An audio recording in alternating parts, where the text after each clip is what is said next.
Ni fa ba na hito don in hira da kai ba. Kawai ka faɗi abin da ya kawo ka. Ban da abinki, wa ya san rana inda za ta faɗi. Yanzu na ka bar kofar gidan na, idan ba haka ba zan maka ihun kwarto. Asabe ni zaki yi ihun kwarto? Farar leda. A'a, Sadiya yaushe aka sauka a gari? Yanzu nan da rata a gari kenan. To amma kuma naga kina ta sauri hankalin ranki a bace. Ba dole ka gani a fusace ba?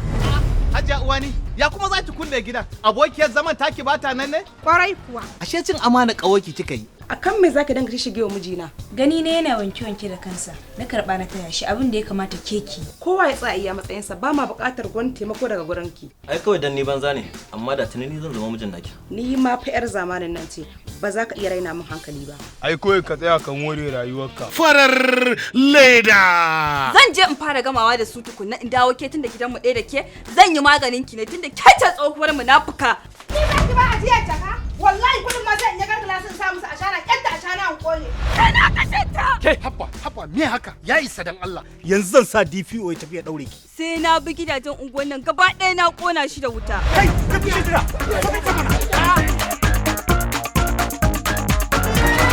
Kamfanin Intishar Multimedia suka ɗauki don kawo muku wannan shahararren fim mai suna Farar Leda. Mashirin shirin Rabiu Zakin. Labari tsarawa Abdulaziz Sani Madakin Gini. Ka tsuke bakinka idan kuma ka ƙi wallahi zan biyo mata bayan gida.